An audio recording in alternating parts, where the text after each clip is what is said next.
서울 중랑구갑의 서영교 국회의원입니다. 법제처장님, 대통령 지지율이 여론조사 꽃이 가장 정확하다고 하는데 여론조사 꽃에 의하면 19%까지 떨어졌어요. 사상 최초로 10%대로 떨어졌어요. 오늘 조금 전에 나온 리얼미터에 의하면 지금 사상 최하로 떨어졌다고 이야기해요. 무슨 얘기인지 아시겠습니까? 대통령 지지율은 왜 이렇게 떨어졌고 국회에서 지난 총선에 야권이 192표를 받았어요. 그렇죠? 여권은 108명이에요. 이러면 대통령이 정신 차려야 돼요. 그러면 정부도 정신 차려야 돼요. 그런데 끊임없이 거부권을 날리면 안 되는 거예요. 말처럼 대통령이 거부권 행사할 수 있어요. 그런데 기분 안 좋다고, 마음에 안 든다고 거부권 날리면 국민이 그거 모르겠어요? 그래서 대통령 지지율이 19%까지 떨어진 거예요. 앞으로 어떻게 됩니까? 더 떨어집니다. 명태균은 누굽니까? 저한테 지금 묻으십니까? 저는 명태균이 누군지도 모릅니다. 언론에 많이 나왔죠? 네, 언론에서만 봤을 뿐입니다. 많이 나왔는데 대통령하고 가깝다고 하고 오늘 마지막으로 나온 보도에 의하면 스피커로 김건희 여사랑 스피커로 통화한다고 나와요. 거의 매일 통화했다는 거예요. 그리고 여론조사를 대통령이 해달라고 후보 시절에 해서 여론조사 비용 3억 6천만 원치를 해줬다는 거예요. 이거 다 수사 대상이에요. 그런데 이런 것과 관련해서 특검을 해요. 대통령이 그런 여론조사를 요구했다는 거예요. 그래서 매일같이 가서 보고했대요. 아주 구체적으로. 이거 불법이거든요. 당선 무효형이에요. 그래서 이와 관련해서 특검에다가 넣고 이거 조사하려고 해요. 그런데 이거 거부권 대통령의 고유권 아닙니까? 이제쯤 되면 이런 거 거부 안 해야 되는 거 아닙니까?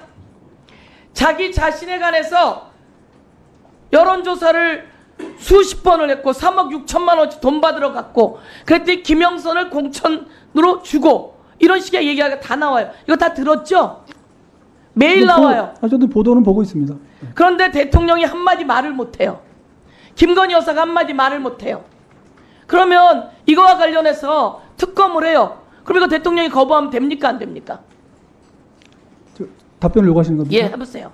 그 부분은 다 정치적인 문제이기 때문에 제가 답변하는 건 적절치 않아 보이고요. 아까도 말씀드렸지만 대통령이 거부권 행사하면 우리 헌법은 국회에서 재의결로 해가지고 거부권을 꺾을 수 있는 그런 장치가 있습니다. 그런 정치적인 대통령이 그거에 대해서 그러면 그런 내용에 대해서 거부권 행사해도 된다고 생각하는 거예요?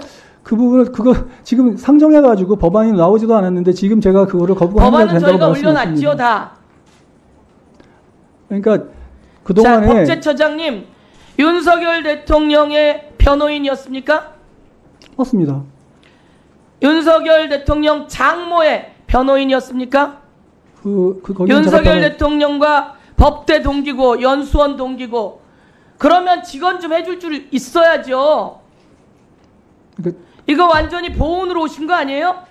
한동훈 법무부 장관 출신의 국민의힘 대표가 용산에 인적 쇄신이 필요하다는 거예요.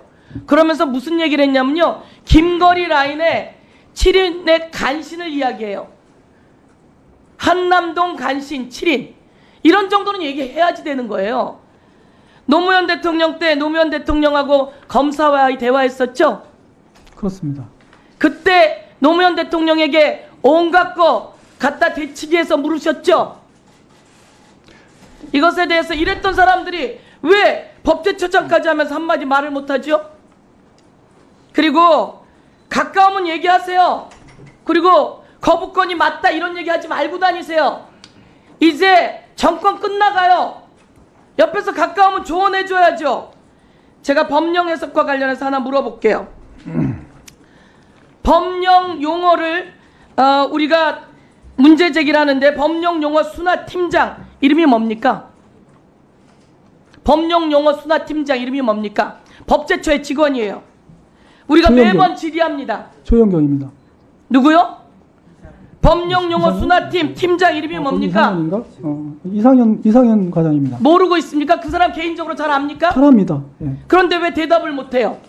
왜 답변을 이렇게 바꾸세요? 제가 조직표를 쭉 외우고 있는데 그 밑에 자, 마지막 조직에 있는 띄워보세요. 과장 이름이 생각나서 여기에 그렇습니다. 우리가 맹인, 장애인들에 관한 용어를 정비해야 되는데 제대로 정비를 못하고 있어요. 정신병자, 맹인 이런 말이 법령에 그대로 남아있단 말이에요. 이런 거 고쳐야 되는 거 아니에요. 그래서 우리가 법령해석 팀장이랑 항상 이야기를 하는데 수사팀 이름도 모르고 있고 개인적으로 잘 안다고요?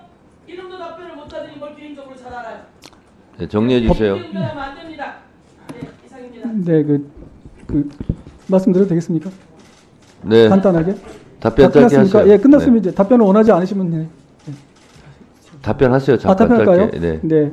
의원님께서 말씀하시는 그 여러 가지 우려, 저에 대한 우려는 충분히 뭐 그렇게 생각하실 수 있다고 보입니다. 그래서 그런 점은 저도 항상 그 업무를 처리함에 있어서 유념해서 정말로 이렇게 정말 제가 아까 말씀드린 대로 법치주의를 지키는 그런 법적 제정이 되려고 노력을 하고 있습니다. 그런 점 좀 양해해 주시기 바라고요.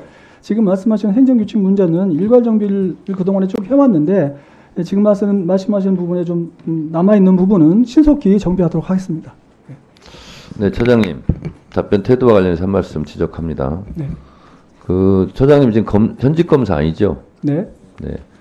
현직 검사 때도 그렇게 하는 것도 적절하지는 않지만 지금 답변 태도는 좀 눈에 거슬리는 측면이 있습니다. 제가 구체적으로 지적은 안 하겠습니다. 원하시면 하겠습니다. 예, 그런 점이 있다면 뭐 좀 더 조심하겠습니다. 저도 이게 굉장히 잘 답변 드리려고 노력을 했습니다만 네. 그런 뭐 좀 안 좋게 느끼셨다면 이 완규 네. 개인이 와서 답변하는 것이 아니고 네. 이 완규 법제처장이 답변하는 것처럼 국회의원들도 서영교 개인이 묻는 것이 아니라 국민의 대표 국회의원 서영교가 묻는 겁니다. 그 점을 아시고. 네, 알겠습니다. 예, 무슨 말씀하신지. 네.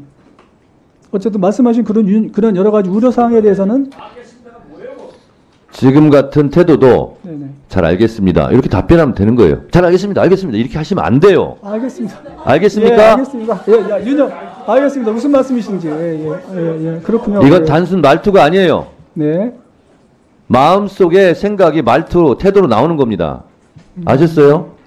예, 그렇게 느끼셨다면 뭐 죄송스럽게 생각합니다. 좀 유념하겠습니다. 주의하시기 바랍니다. 네. 박은정 의원님 질문하세요. 네, 처장님, 지금